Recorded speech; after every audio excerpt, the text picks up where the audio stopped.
Hi అండి, welcome back to our channel Keshu vlogs. అందరూ ఎలా ఉన్నారు? ఇవాల్టి వీడియో వచ్చేసి న్యాచురల్ డే వ్లాగ్ అండి.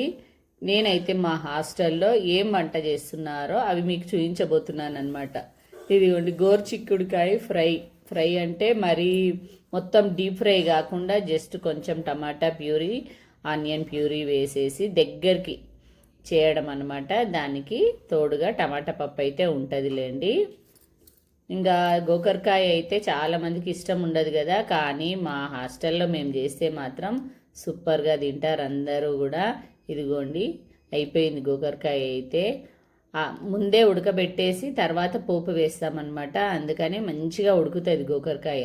ఇంకా ఇటు చూడండి టమాటా పప్పు అయితే సూపర్ కలర్ఫుల్గా కనిపిస్తుంది కదా. అసలు అయితే ఇంటి భోజనాన్ని మరిపించేలాగా హాస్టల్లో ఫుడ్ అయితే ఉంటుందండి. మా హాస్టల్లో ఇంట్లో ఎలా ఉంటుందో అలాగే ఉంటుంది అనమాట. చాలా బాగా చేస్తాం, అసలు హైజీన్గా ఉంటుంది, అంతే టేస్టీగా కూడా ఉంటుంది అనమాట. ఇదిగోండి టమాటా పప్పు అయితే రెడీ అయిపోయింది. మార్నింగ్ అందరూ బాక్సుల్లోకి కట్టుకెళ్తారు ఆఫీస్లోకి వెళ్ళే వాళ్ళు కాబట్టి, ఒక కర్రీ అలాగే ఒక పప్పు ఉంటుంది అనమాట. అదే ఈవినింగ్ అయితే ఒక కర్రీ సాంబార్ ఉంటుంది. వెడ్నెస్డే, సండే అలాగే చికెన్ ఉంటుంది. ఫ్రైడే రోజు ఎగ్ ఉంటుంది అనమాట. ఇంక ఇక్కడైతే దోశలు అవుతూ ఉన్నాయి. దోశలకి ఇవాళైతే మా దగ్గర దోసకాయ చట్నీ చేసాము. ఇదిగోండి దోశలు కూడా సూపర్ అంటే సూపర్గా వస్తాయి అసలు. బ్రౌన్ కలర్ నేను అటుకులు వేసి రుబ్బిస్తానమాట, మంచిగా వస్తాయి దోశలు బ్రౌన్ కలరు. ఇంకా ఎటువంటి ఏంటంటే మనకు బయట తిన్న ఫీలింగ్ ఉండదన్నమాట. ఇంట్లో అమ్మ నాన్న వండితే ఎలాగైతే ఉంటుందో అంతే బాగుంటుంది అనమాట. ఇదిగోండి దోశ బ్యాటరు చాలా బాగా మంచిగా ఫర్మెంటేషన్ అవుతుంది అనమాట. పొద్దున్నే నానబెట్టేసి మధ్యాహ్నం వరకే రుబ్బిపిచ్చేస్తాను నేను. మధ్యాహ్నం వరకే రుబ్బి అన్నీ కలిపి సాల్ట్ గిట్ట కలిపి పెట్టించేస్తాను అనమాట. మార్నింగ్ వరకు మంచిగా ఫర్మెంట్ అయ్యి బాగా బుంగగా పొంగుతుంది అనమాట. ఇదిగోండి ఇట్లాగా బ్రౌన్ కలర్ వస్తాయి దోశలు అయితే. ఇంకా అటుకులు వేయడం వల్ల బ్రౌన్ కలర్ మంచిగా వస్తాయి అనమాట. ఇదిగోండి చూసారా ఎంత బాగా వచ్చినాయో, చాలా బ్రౌన్ కలర్ వస్తాయి. ఇంకా దీనికైతే ఇదిగోండి దోసకాయ చట్నీ రెడీ అయిపోయింది. పోపు వేసి రెడీగా పెట్టినామన్నమాట. దోసకాయ చట్నీ దోశ రెండు కాంబినేషన్ మాత్రం సూపర్గా ఉంటుంది. ఒకసారి దోశకి దోసకాయ చట్నీ చేస్తాం, మళ్ళీ ఒక రోజేమో ఊతప్పం చేస్తాం, దానికి బొంబాయి చట్నీ చేస్తామన్నమాట. ఇడ్లీ ఉన్న రోజు ఒకసారి సాంబార్ చేస్తాం, ఒకసారి పల్లీ చట్నీ చేస్తాం. మళ్ళీ ఒక రోజేమో మైసూర్ బోండాం ఉంటుంది, ఆ రోజు పల్లీ చట్నీ చేస్తాం. సండే రోజు అయితే దొడ్డు రవ్వ ఉప్మా ఉంటుంది. ఇంకా అది కామన్ అనమాట సండే రోజు. ఇంక ఇవాళైతే దోశకి దోసకాయ చట్నీ అన్నమాట. చూసారా, చూస్తేనే ఎంత కలర్ఫుల్గా ఉంది దోసకాయ చట్నీ. సింప్లీ సూపర్ అంటే సూపర్ టేస్టీగా ఉంటుంది. అసలు ఇంత బాగా నాకు తెలిసి ఏ హాస్టల్లో కూడా పెట్టారనుకుంటా. ఇంట్లో చేసినట్టుగా వీళ్ళందరికీ కూడా నేను దగ్గరుండి ఇలా చేయాలి అలా చేయాలి అని చూపిస్తూ నేనైతే చేస్తున్నాను అనమాట. నేను హాస్టల్కి వెళ్ళిన నుంచి టోటల్గా ఫుడ్ టేస్టే మారిపోయిందనమాట. ఇంకా ఇదిగోండి అంతకుముందు ప్రతి దానికి కూడా పల్లి చట్నీ చేసేవాళ్ళు. ఇంకా నేనైతే ఈసారి నేను వెళ్ళిన నుండి దోశకి దోసకాయ చట్నీ ఒకరోజు, ఊతప్పం చేసి దానికి బొంబాయి చట్నీ ఒకరోజు, ఇడ్లీకి కూడా ఒకరోజు సాంబారు, ఒకరోజు పల్లీ చట్నీ అట్లాగా చేస్తున్నాను అనమాట. ఇంకా నేను కూడా ఇదిగోండి బాక్సుల్లో పెట్టి ఇంటికి తెచ్చేసుకుంటున్నాను దోశలు అలాగే చట్నీ కూడా. ఇంకా మీరే ఆలోచించండి ఎంత హైజీన్గా ఉంటుంది మన ఫుడ్ అనేది హాస్టల్లో.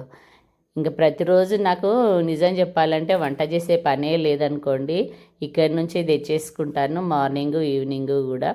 ఇంకా వెళ్ళడము, ఇక్కడ అన్నీ చూసుకోవడము, మళ్ళీ వచ్చేయడం, మళ్ళీ సాయంత్రం వెళ్ళడం అనమాట. ఇంకా ఇదిగోండి దోశలు కూడా దోశ పెంకు మీద మంచిగా కాలితే ఇది క్యాస్ట్ ఐరన్ తవ్వలాగా ఉంటుంది కదా, చాలా బాగా వస్తాయి అన్నమాట దీని మీద దోశలు. కానీ దీని మీద దోశలు టేస్ట్ కూడా డిఫరెంట్గా ఉంటుంది. మనం నాన్ స్టిక్ పైన వేసినట్టుగా దోశలు ఉండవు వీటి మీద. ఈ ఇనుప పెంకల మీద పెనాల మీద వేసే దోశలు చాలా మంచి టేస్ట్ వస్తాయి అన్నమాట. ఇంకా ఇదిగోండి ఒక ట్రిప్కి 4 దోశలు వస్తాయి అన్నమాట. అదే దీని మీద చపాతీలు కాలిస్తే చపాతీలు కూడా ఒక రోజు ఉంటాయి, 2 రోజులు చపాతీ కూడా ఉంటుంది. చపాతీలు మాత్రం ఒక ట్రిప్పుకి 10 చపాతీలు కాలుస్తారనమాట. చపాతీ 2 రోజులు చపాతీ కూడా ఉంటుంది అనమాట. నైట్ చపాతీ మాత్రం నైట్ ఉంటుంది అనమాట. ఇంకా మా హాస్టల్లో ఇది బ్యాక్ స్క్రీన్, వాల్కి బ్యాక్ స్క్రీన్ అనమాట ఇది. ఇక్కడే మేము దోశ పెంకలు సెట్ చేసుకున్నాం అన్నమాట. ఇంకా ట్రిప్పుల్గా వేస్తూ ఉంటారు వీళ్ళు, ఎవరికి వీలైనట్టుగా వాళ్ళు దోశలు వేస్తూ ఉంటారనమాట. అక్కడ వాళ్ళు చేసే వాళ్ళు కూడా అందరూ కూడా సరదాగా మంచిగా ఉంటారు. ఎవరు కూడా ఈ పని ఆ పని అని అలసట చెందకుండా వాళ్ళు కూడా మంచిగా చెప్పింది వింటూ పని నేర్చుకుంటూ ఉంటారు, చేస్తూ ఉంటారనమాట. అదైతే చాలా బాగా అనిపిస్తుంది మా హాస్టల్లో. ఇదిగోండి దోశలు వస్తున్నారు. ఇంకా నేను వీడియో తీస్తున్నానని ఒకరి తర్వాత ఒకరు వచ్చి దోశలు ఇస్తున్నారనమాట. ఇదిగోండి ఇట్లాగా దోశలు అయితే మా హాస్టల్లో వేస్తారనమాట. ఇంకా ఒక దాంట్లో 4 దోశలు. మామూలుగా ఈ బాబు అయితే ఒక దాంట్లో 3 దోశలు వేస్తాడు పెద్ద పెద్దగా. ఇప్పుడు నేను వీడియో తీస్తున్నాను 4 అంటే 4 దోశలు చిన్న చిన్నగా వేస్తుండు, లేకపోతే పెద్ద పెద్దగా 3 దోశలు వేస్తాడనమాట. తిన్నా కానీ 2-3 తిన్నా కడుపు నిండేస్తుంది మేడం, ఈ చిన్న చిన్న ఎన్నని తింటారంటాడనమాట. అట్లా అందుకోసం అనేసి అట్లా వేస్తూ ఉంటాడు. మార్నింగ్ 7:30 వరకల్లా అన్నీ రెడీ అయిపోతాయండి. రైసు, కర్రీ, ఒక కర్రీ, పప్పు, అట్లాగే టిఫిన్స్. దోశలు ఉన్న రోజు దోశలు, చట్నీ, అట్లాగా ఇడ్లీ, దోశ, ఊతప్పం, అలాగే మైసూర్ బోండం, అలాగే మార్నింగ్ బ్రేక్ఫాస్ట్లు ఇవి. చపాతీ అయితే మార్నింగ్ పెట్టామన్నమాట, నైట్ పెడతాం. నైట్ వీక్లీ 2 టైమ్స్ చపాతీ పెడతాం. 1 టైం ఎగ్ ఫ్రైడ్ రైస్ కానీ గుడ్డు పులుసు కానీ పెడతాను. ఇంకా నేను వెళ్తున్న నుంచి గుడ్డు పులుసు పెడుతూ ఉంటే అందరు బాగా నచ్చుతుంది. ఫ్రైడ్ రైస్ వద్దు మేడం గుడ్డు పులుసే చేయండి అని అంటుంటారనమాట. ఇంకొక వారం గుడ్డు పులుసు, ఒక వారం ఫ్రైడ్ రైస్, ఫ్రైడే రోజు ఫ్రైడ్ రైస్, గుడ్డు పులుసు అలాగా చేస్తూ ఉంటామన్నమాట. ఇదిగోండి దోశలు అయితే బ్రౌన్ కలర్ మంచిగా వస్తున్నాయండి, చాలా బాగా వస్తున్నాయి. సన్నగా మంచిగా పేపర్ దోశ వేసినట్టు వేస్తారనమాట. ఇక 7:30 వరకు అన్నీ రెడీ అయిపోతాయి. అందరూ బ్రేక్ఫాస్ట్ చేసేసి లంచ్ బాక్సుల్లో కర్రీ, పప్పు, రైస్ అన్నీ పెట్టుకొని ఆఫీస్లోకి వెళ్ళే వాళ్ళు వెళ్ళిపోతారనమాట. ఇదిగోండి దోశలు అయితే రెడీ అవుతున్నాయి. చట్నీ అయితే దోసకాయ చట్నీ, అలాగే కర్రీస్ కూడా ఇక్కడ పెట్టేస్తారనమాట. ఇదిగోండి గోరుచిక్కుడు కర్రీ. బాక్సులకు వెళ్ళే వాళ్ళు బాక్సుల్లో పెట్టేసుకొని బ్రేక్ఫాస్ట్ చేసేసి వెళ్తారనమాట. అందుకే 7:30 వరకు అన్నీ ప్రిపేర్ చేసి పెట్టేస్తామన్నమాట. ఇంక ఇదైతే టమాటా పప్పు. ఇంక అవన్నీ బాక్సుల్లో పెట్టేసుకొని బ్రేక్ఫాస్ట్ చేసేసి బాక్సులు తీసేసుకొని వెళ్తారనమాట. ఇలా ఉంటుందండి హాస్టల్లో.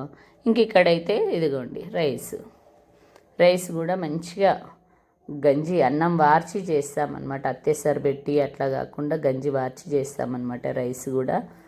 ఇంక ఇది టోటల్గా అయితే మా హాస్టల్ వ్యూ. ఇక్కడైతే డైనింగ్ టేబుల్స్. మార్నింగ్ అయితే ఎవరు కూర్చొని తినారు, అందరూ బాక్సులు పెట్టుకొని వెళ్ళిపోతారు. ఓన్లీ నైటే అనమాట. అందరు ఆఫీసుల్లో నుంచి వచ్చిన తర్వాత అందరూ ఇక్కడ కూర్చొని డిన్నర్ అయితే చేస్తారనమాట. ఇంకా ఇదండి మా హాస్టలు. ఇక్కడేమో అటు లాస్ట్కు ఉన్నదేమో కిచెను, ఇటు వైపు ఉన్నదేమో ఆఫీస్ రూమ్ అనమాట. ఇది ఆఫీస్ రూమ్లో మా వారైతే కూర్చున్నారు. ఇదిగోండి నిమ్మకాయల దండ కూడా ఎవ్రీ ట్యూస్డే నిమ్మకాయల దండ అయితే వేస్తామన్నమాట ఆఫీస్ రూమ్కి. ఇదండి ఇవాళ వీడియో. ఈ వీడియో అయితే మీ అందరికీ తప్పకుండా నచ్చుతుందనే అనుకుంటున్నాను. ఇంకా ఈ హాస్టల్ గురించి ఏమైనా డౌట్లు ఉంటే నాకు కింద కామెంట్ చేయండి, ఓకేనా? ఇలాంటి మంచి మంచి వీడియోస్తో మళ్ళీ మీ ముందుకు వస్తాను. కేశు వ్లాగ్స్. బాయ్ అండి.